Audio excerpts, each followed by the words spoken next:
Navpravah news સમયની સાથે અફવા નહીં ફક્ત સમાચાર। નમસ્કાર, નવપ્રવાહ ગુજરાત ન્યૂઝમાં આપનું હાર્દિક સ્વાગત છે। દર્ભાવતી નગરીમાં ઘનશ્યામ પાર્ક સોસાયટીના રહીશોનો સફાઈ ગટર અને પીવાના પાણી મુદ્દે ડભોઈ નગરપાલિકા તંત્ર સામે રોષ। ઘનશ્યામ પાર્ક સોસાયટી વિસ્તારમાં છેલ્લા કેટલાય વર્ષોથી ગટરનું ઢાંકણ તૂટેલું પડ્યું છે। વારંવાર રજૂઆત છતાં અધિકારીઓ આંખ આડા કાન કરી રહ્યા છે। રહેણાંક વિસ્તાર હોવાથી અહીં નાના બાળકો અને વડીલો દરરોજ જોખમ વચ્ચે પસાર થાય છે અને સ્થાનિક લોકોમાં ભયનો માહોલ જોવા મળી રહ્યો છે। જો મોટો અકસ્માત થાય તો તેની જવાબદારી કોણ લેશે? ઘનશ્યામ પાર્ક સોસાયટીના રહીશોની પ્રશાસન પાસે માંગ છે, સમસ્યાનો ઉકેલ લાવે। નવપ્રવાહ ગુજરાત ન્યૂઝ, હિના પંડ્યા। જનબેન અરવિંદભાઈ પરમાર, ઘનશ્યામ પાર્કમાં આજથી 30 વર્ષથી અમે અહીંયા રહીએ છીએ। વર્ષો પહેલાં જૂની સોસાયટી છે। અમારી સોસાયટીમાં પાણીનો પ્રોબ્લેમ છે। અમે બૈરાઓ બધા ભેગા મળીને પાણીની પાઇપલાઇન લાવ્યા, છતાં અમારી સોસાયટીમાં પાણી આવતું નથી। અને છેલ્લા 10 વર્ષથી અમે 5 ફૂટ ઊંડા ખાડા ખોદ્યા છે, ટાંકી ખોદી છે, એમાં બી પાણી આવતું નહીં।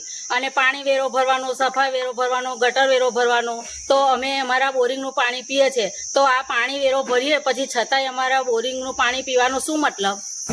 અને આ ગટર 2 વર્ષથી ગટરનું ઢાંકણું ગટર ઉભરાતી હતી, અંદર બધાનું સંડાસ બી બહાર આવે છે। ગટર નગરપાલિકામાં ફોન કર્યો, એ લોકો આવી અને ગટરનું ઢાંકણું બધું આખું એ કરી નાખ્યું, ખોદી નાખ્યું અને બાકડું પાડી દીધું। હવે એ ઢાંકણું નાખતા નથી। અહીં ચોમાસાની અંદર તો અમારે પગ બી મેકવાની જગ્યા નહીં, એટલું પાણી ભરાય છે 4 મહિના। તો અમારે શું કરવાનું? સફાઈ વેરો બી મહિને કઈ તહેવાર હોય એ હોય ને તો બાય આવે, અને અહીંયા આગળ મૂકેલું હોય ને તો બી લઈ ના જાય। સફાઈ વેરો બી કાયમ આવતો નહીં। આ પેલું કચરો, આ ગાડી આવે તો અમારે જાતે કચરો નાખવાનો, કચરો બી અમારે જાતે જ અહીંયા વારવાનો। પછી બધા વેરા અમારી પાસે લે તો એ વેરા અમે હે ના ભરીએ? સફાઈ વેરો, ગટર વેરો, પાણી વેરો। પાણી તો આવતું જ નથી। અમે તો બોરિંગનું પાણી પીએ છીએ, તો અમારા શરીરને કંઈ નુકસાન થશે તો એ કોણ જવાબદાર?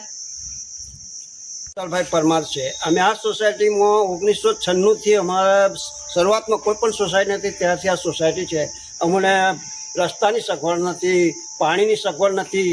એના માટે અમે આંદોલન નગરપાલિકામાં કર્યું। અમારી લેડીઝો બધી ત્યાં પોતાનું આંદોલન કરી અને માંડ અમને પાણીની પાઇપલાઇન આપી। અમારી પાઇપલાઇન છે પહેલેથી જ હતી, એમાં અત્યારે 10 વર્ષથી બીજી સોસાયટીઓ બની, એમાંથી કનેક્શન આપી દેવામાં આવ્યું છે। લોકો ત્યાં મોટરો કે શું છે, અમારે પાણી આવતું નથી। અમે ગંદુ પાણી એટલે કે બોરનું પાણી અત્યારે પીએ છીએ। બીજું કે અમારે રસ્તો 10 વર્ષ પહેલાં બનાવ્યો, એ રસ્તો પણ અત્યારે તકલાદી થઈ ગયો છે। બીજું આ ગટર અહીંયા ઉભરાય છે ચોમાસામાં, તેને કાપી તોડી અને ઢાંકણું કાઢી નાખ્યું, અને અહીંયા બાળકો રમે છે પણ એને રિપેર કરવામાં નથી આવતું। કોઈ બાળકો અંદર પગ પેસી જશે અને જ્યારે કોઈક નુકસાન થશે તો આની જવાબદારી કોણ લેશે? નગરપાલિકા લેશે। નગરપાલિકા અમારી પાસેથી વેરા લે છે, કોઈ અમારી સોસાયટીનો એક પણ મકાનનો વેરો બાકી નથી।